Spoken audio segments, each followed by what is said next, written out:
Assalamualaikum warahmatullahi wabarakatuh. Alhamdulillahirabbil alamin. Alhamdulillahirabbil alamin wassalatu wassalamu ala asrafil anbiya'i wal mursalin sayyidina wa maulana Muhammadin wa ala alihi wa ashabihi wa azwajihi wa dzurriyyatihi wa tabi'in. Alhamdulillahirabbil alamin. Wa qala musannifu rahimallahu ta'ala wa nafa'ana fi 'ulumihi fid dharain faslun wa yaksiru al-a'inu wajhahu wa yadayhu murafaqaihi wa raqbataihi wa atrafa rijlaihi wa dakhiri ijarihi fi ina'in summa yasubbu al-ma'a 'ala al-maridi lima ruya Abu Umamah bin Sahal bin Hanif radhiyallahu anhu kana yaqtasilu fara'ahu Amir ibnu Rabi'ah radhiyallahu anhu fa'ajaba minhu faqala billah ma ra'aitu khal yawm wala jaldada makhbatan fi khadriha aw qala jaldu fatah afalija bihi hatta makana yarfa'u ra'sahu qala fa idza kharuja likali Rasulullah sallallahu alaihi wasallam faqala hal tatahamun ahadan qalu ya la ya Rasulullah ila anna Amar ibnu Rabi'ah qala lahu kadza wa kadza fada'ahu Rasulullah sallallahu alaihi wasallam da'a Amiran wa qala subhanallah bima yaqtulu ahadukum akhahu idza ra'a syai'an ya'jibuhu falyad'u lahu bil barakah qala summa amarahu ay yaqtasila wa ghasala wajhahu wa jahra kafaihi maraqafaihi wa ghasala sadrahu wa dakhila izarihi wa rukbataihi wa qadamaihi fil ina zahirumaha wa batihuma summa amara bihi fasabba ala ra'sihi wa qafa al inna min khalfihi hasbatihi qala fa amara fa hasa minhu asawatin wa raha ma'araqbi wa in iktasala qastan kamilan summa sabal ma'a alal ma'in kana akmalu ila akhirih. Alhamdulillah, segala puji bagi Allah subhanahu wa ta'ala. Salawat serta salam selalu kita curahkan kepada Nabi Agung Muhammad sallallahu alaihi wasallam. Ini pasal menjelaskan tentang orang yang kena ain. Nah, orang yang kena ain. Misalnya orang tuh kena puji. Apakah kecantikannya ataupun kegagahannya. Kemudian orang tuh terasa tersanjung. Itu bisa sakit. Nah, sakitnya ini bisa sampai membawa kematian. Nah itu makanya ujah guru ulun waktu di Jawa, kalau seandainya kita melihat yang bagus-bagus, baik melihat gawian bini kita atau laki kita, atau melihat anak kita yang gagah, yang cantik, maka kita mengucapkan la haula wala quwata illa billah. Masya Allah la quwata illa billah. Nah gitu. Jadi Masya Allah la quwata illa billah. Jadi yang diingat kegantengan, kebagusan, kecantikan Allah dulu yang dipandang, jangan makhluknya. Jadi di situ ada penyakit ain ngarannya. Bahasanya tuh Allah Ta'ala tuh cemburu nang dipuji ku makhluknya, ku ciptaannya. Jadi puji Allah dulu. Masya Allah la quwata illa billah.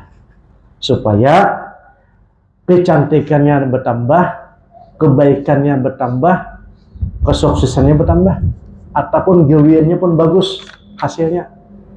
Nah, itulah dianjurkan kita mengucapkan Masya Allah la quwwata illa billah. Nah, ini ada di zaman sahabat Nabi Shallallahu Alaihi Wasallam orang kana ain, maka dia dianjurkan membasuh muka. Imba dipuji orang tadi basuh muka ini. Kemudian yang dibasuh lagi tangan, kemudian siku dan kaki dan ujung-ujung kaki. Bahkan yang dicuci adalah dalaman sarung. Maksudnya betis kira-kira ya Pak. Nah, nah macam-macam aja kira-kira ke dalamnya. Lebih baik mandi ya sekalian. Ima dipuji orang mandi langsung. Jadi ibaratnya dilunhakan. Nah, jadi ampun karena puji tadi, jangan langsung bangga. Kalau kena penyakit, jangan langsung dibawa mandi.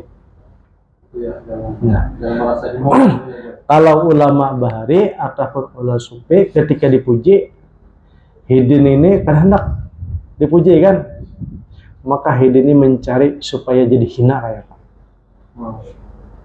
Masuk hidin ke WC, kotoran WC itu dijadikan mandi. Itu tak. Kenapa aku dipuji jadi? Karena apa? Kalau banyu orang masih bagus menilai kan, tapi kalau sampai kotoran orang akan menjijikkan hidin. Dan waktu itu hidin selamat hatinya, takabur. Nah, karena kalau mau obati hati ini, kalau seandainya barang itu masih bisa aja misalnya halal, kada sembuh ya, kalau misalnya mau obati dengan istighfar kada sembuh juga, mau obati dengan taubat kada sembuh juga hatinya. Tapak saya nang perkara nang haram dipakai untuk mengobati hati tadi. Misalnya kita berobat, obat tuh cuma menginum air kencing unta misalnya kan, itu kan najis. Tapi kada ada cara lain untuk mengobati, tapak saya dengan yang najis. Nah itu tuh ibaratnya orang tadi tuh kada ada cara lain untuk mengobati hati daripada takabur, tapak saya dengan perkara yang najis. Nah, ada lagi dikatakan dalam satu kitab, beliau itu seberatan hormat lawan sirin, semuanya takjim dengan beliau, mengagungkan beliau. Kayak apa caranya supaya kada diagungkan? Malam-malam keliling kampung, beliau ini langsung mencuri pakaian di kamar mandi orang. Nah, ngaruhnya pakaian ya lo larang zaman dulu, dikejar orang, maling orang, digubukin orang, sekalinya dilihat dibawa ke tempat orang, sekali tuan guru gadal. Nah, waktu itulah beliau merasa damai hati karena terlepas daripada pujian orang. Waktu itu orang menggunjing beliau, waktu itu orang menghina beliau, waktu itu orang ada mengundang sidin lagi. Nah, itu karena fikihnya orang sufi beda dengan fikihnya orang awam. Nah, kalau fikih orang awam ini supaya menghalalkan, bagaimana caranya halal ya Allah, cari imam ini mungkin makruh atau haram, cari mazhab-mazhab lain supaya bisa melakukan, supaya boleh. Nah, kalau orang sufi yang dicari adalah supaya menyelamatkan di hatinya. Kayak apa caranya? Walaupun barang itu ibaratnya haram. Nah, haram kalau mencuri, haram hukumnya mencuri. Tapi sufi tadi kada ada cara lain untuk mengobati hati kecuali mencuri. Nah, kalau kita jangan, Kita ini masih banyak cara pengobatan. Yang ringan-ringan, yang halal-halal masih banyak. Jangan sembarang-sembarang minum air najis kan. Nah, masih banyak untuk obat, masih banyak. Nah, di apotek masih ada banyak, dokter masih ada, canggih lagi. Nah, ini darurat ya Allah, darurat hati itu. Jadi diceritakan orang tadi karena puji, karena ain itu disunahkan membasuh, maksudnya mandi lah. Lebih sempurna lagi kan, mandi. Karena diceritakan ada seorang sahabat Abu Amamah bin Sahal, ngaranya Abu Amamah bin Sahal bin Hanif radhiyallahu an, dan satu ketika dia ini sedang mandi karena badan beliau ini seorang pemuda ganteng gagah. Nah, kemudian melihatlah si Amir bin Rabi'ah. Nah, Imam melihat fa'azzaba, maksudnya kagum si Amir tadi melihat kegantengan si siapa tadi, Sahal. Ujasi anu tadi, ujasi Amir, billah ma ra'aitu kal yaum, kadada aku melihat seorang laki-laki yang tampan seperti ini, gagah dan bersihnya, berisi wajah dan berisi badan, melebihi ibaratnya badan bibinian. Nah, kemudian sakitlah si Sahal tadi. Karena puji sakit beliau. Ketika sakit, macam-macam obat sudah disurungi, jampi-jampi sudah disurungi, ada mempan. Dibawalah kepada Rasulullah Sallallahu Alaihi Wasallam. Ujar Rasulullah Sallallahu Alaihi Wasallam, apa gerangan ini siapa? Si Sahal. Ujar mereka, dia ini garing, tapi kada bisa diwagasi, kada bisa diobati. Apa sebabnya Jihden? Ini kayaknya orang ini kena ain. Ujar Rasulullah Sallallahu Alaihi Wasallam. Siapa kira-kira yang memuji engkau, hai pemuda? Amir ya Rasulullah. Nah, diundanglah si Amir tadi menghadap Rasulullah Sallallahu Alaihi Wasallam. Wa qala subhanallah bima yaqtulu ahadukum. Kenapa? Nah, bima yaqtulu ahadukum, kenapa engkau hendak membunuh saudara? Ujar Rasulullah nih. Aja si Amir, kenapa? Karena engkau telah memujinya di hadapannya. Nah, takjub. Nah, maka oleh karena itu doakanlah lahu bil barakah, yaitu tasarhai hendak baca apakah di jampi-jampi. Jadi nama obatnya sekalinya tadi disuruhlah orang yang memuji tadi. Nah, anunya tetambahnya tadi. Summa amarahu, kemudian setelah disuruh membaca doa orang yang memuji tadi, kemudian ditiupakan, bahasanya kira-kira ditiupakan ya Allah, atau disiram banyu kah, atau banyu kah dihembusakan. Kemudian dimandiakan kepada nanggaring tadi, dan disapokan ke dada dan macam-macamnya, dan direndamakan batisnya di satu wadah. Nah, kemudian diusapakan ke kepala. Nah, kemudian wagaslah orang tersebut. Nah, coba. Jadi apabila kita bisi anak, apabila ada orang muji, kalau bisa buruk bodoh.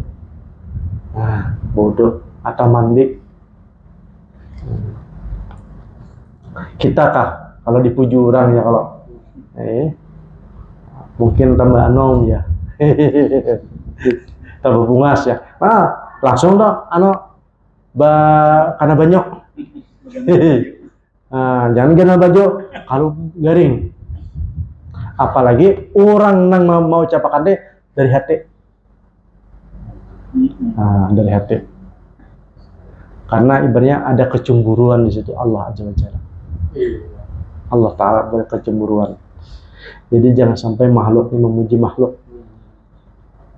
Kecuali sampai orang tuh, sampai hatinya.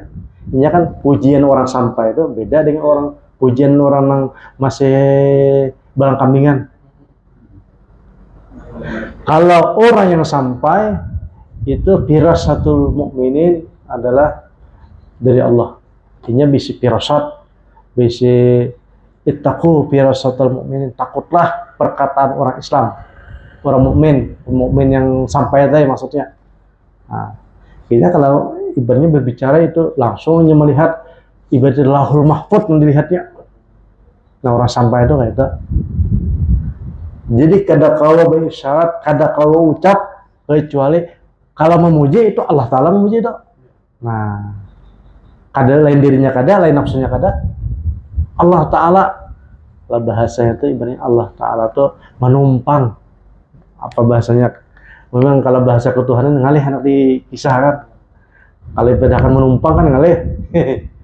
Nah, maksudnya tuh Allah tuh bata jali. Nah, lawan lidahnya. Bata jali lawan lidahnya.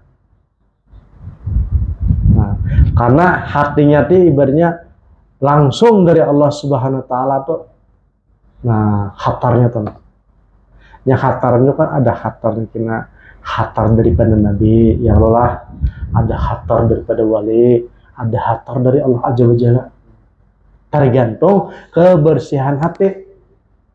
Kalau hati bersih, nah makanya kalau orang yang bersih, bujur-bujur bersih hatinya, inya kada hendak minta khatari, bisa mustagrikin, ibaratnya tanggalam. Apabila tanggalam, kayak malaikat kena, ada ingat lagi anak bini. Nah, makanya orang-orang yang mustagrikin, yang tenggelam, yang istidrak aja. Nah, hidin itu malah menghindari daripada itu. Kalau kita kan mencari, ya Allah, mencari kita. Kalau bubuhannya sudah sampai kayak itu, bubuhannya menghindari. Nah, beda kan kita. Kalau kita ini mencari supaya ibaratnya wasil.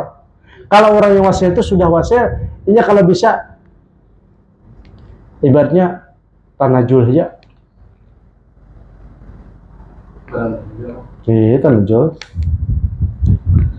Kada hendak lagi berdoa, Allahumma inna nas'aluka futuhul arifin. Kan apa nih namanya? Kalau dibuka akan bujur-bujur nah, menggila. Ada sanggup, badannya kada sanggup.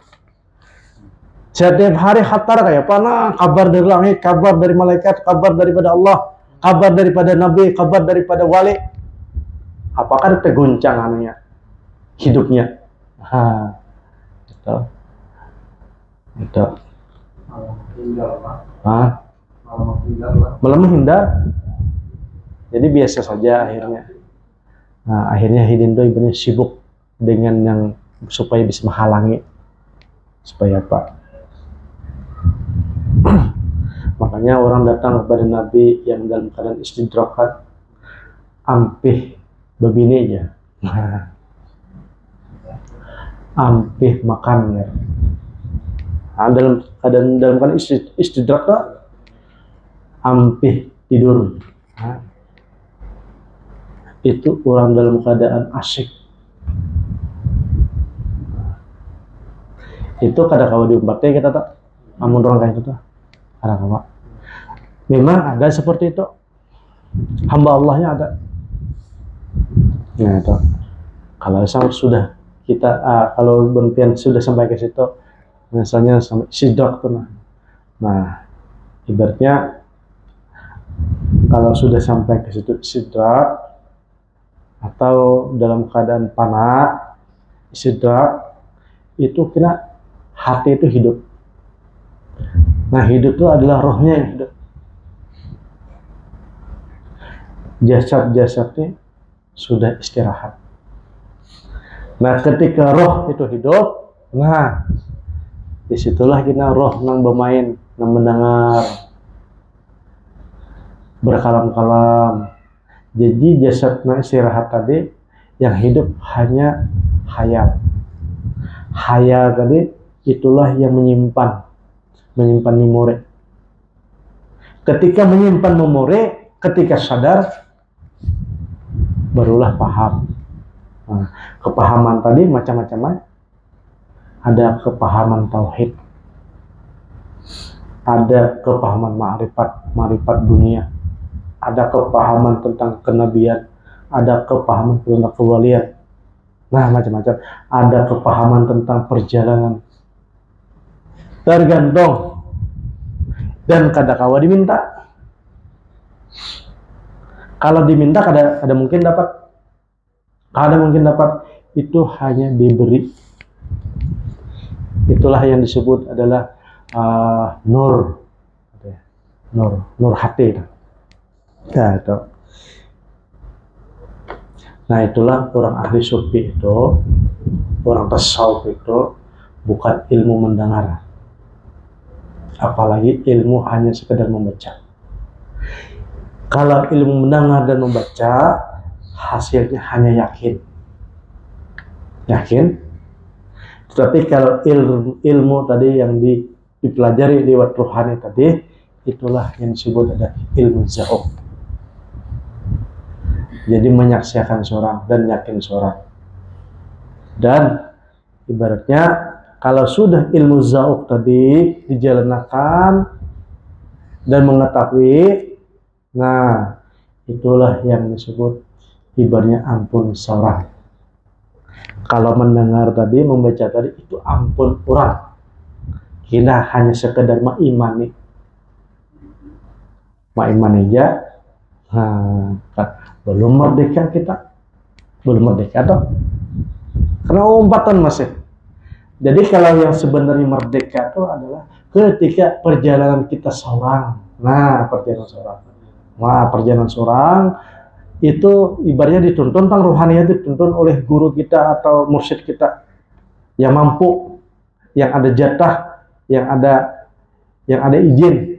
Nah, itu yang membimbing kita tak sampai di mana sidin menuntun pulang. Ada kawah sidin umpatan harus sampai nabi dan rasul pun ada ingatnya. Gitu kan? Tahu ada batasannya. Kalau ya Rasulullah 400 ada ingatannya. Sampai di mana? Apalagi guru-guru yang zahir masih hidup misalnya, kada ada di wilayah itu ingatnya paling-paling adab, ilmu adab aja. Nah itu jadi ada batas-batasnya toh. Sampai ibaratnya bainahu wa bainallah saja. Antara engkau dengan Allah Azza wa Jalla.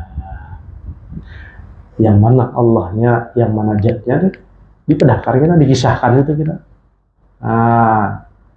Jadi belajarnya tuh ada di alam buku, ada lagi di alam ruhani belajarnya. Nah, disitulah orang tuh ada keyakinan tauhid yang sebenarnya ahli tauhid di situ tuh bukan mempelajari tauhid. Apalagi sifat 20 jauh benar tuh. Jadi beda sekali dengan hatapan ya. Hatapan bisa menghayalkannya mungkin. Hatapan jauh kali. Artinya lebih baik jauh tadi. Hatapan tadi kan istilahnya. Itu kan. Tapi insyaallah setiap ahli sufi itu pasti ke situ perjalanannya.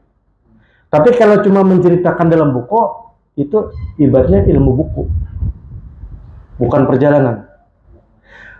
Bahkan dikatakan oleh ulama-ulama, sufi itu berkata adalah bukan qala atau kila. Berbicara katanya, ujarnya, itu kada pakai sufi. Sufi itu adalah perjalanan saya seperti ini. Iya seorang. Itu sufi itu. Makanya kalau kita baca kitab-kitab tuh, apa yang disebut ma'rifat ya? Apa yang disebut ma'rifat? Itu ulama tuh macam-macam tuh berpendapat. Ulama ini. Karena mereka bercerita tentang perjalanan. Bukan bicara tentang kitab. Kitab ini kan sekedar rujukan, pelajaran, dan ibaratnya seperti inilah orang yang sampai melewati beberapa macam mujahadah dan rela. Nah itu sedikit ya kalau tentang perjalanan rohani. Nah, faslun wa ta'aliju fil amrati jaijun bil hizama wal fasli wal qai wa sarbil adawiyah wa asrabati wa qat'al uruqi wal batti. Jadi pengobatan penyakit, pulang lah. Ini penyakit yang zahir lah. Nah, lain penyakit hati. Penyakit yang zahir itu boleh dengan cara keluar darah, bekam, wal pasdi dan pasdi. Pasdi itu adalah dari urat kanal dikeluarkan darahnya tepat. Pasdu jarak. Wal kai, dan boleh menggunakan besi yang dibakar pakai minyak. Ada tuh pengobatan Arab sana kan. Dan menginum obat dan ramuan-ramuan, dan boleh juga kedokteran seperti memotong anggota badan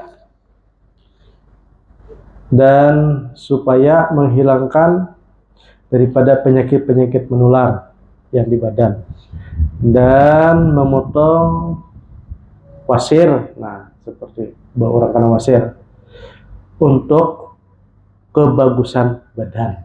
Nah, itu disurahkan toh. Anan Nabi sallallahu alaihi wasallam istahjama wa sawara at-tabib. Jadi Nabi sallallahu alaihi wasallam berhijamah, berbekam, dan hidin mendatangi tabib juga, dokter. Nah, jadi kita boleh mendatangi dokter. Bukan kita bertuhan lawan dokter, ada. Tapi itulah namanya ada ikhtiar. Faqalu ya Rasulullah hafidta bi khair. Apakah bagus ketika sakit mendatangi dokter? Ujar Nabi sallallahu alaihi wasallam, innal ladzi anzalad da'a anzalad dawa'a. Sesungguhnya Allah Subhanahu wa taala menurunkan penyakit dan menurunkan obatnya. Maka obat yang tahu itu adalah dokter, tabib. Maka datangnya dokter, tabib. Tabib. Tabib. Amun kita kada tahu, jangan baca tabib jadi seorang kan. Dokter sudah tahu kadarnya, tahu dokter tuh apa dosisnya. Nah, begitu juga pengobat hati. Ibaratnya kalau pengobat hati tidak ahli, itu bisa bertambah penyakitnya. Ini dokter aja ada izin resmi dari dari dinas lah, ada sekolahnya.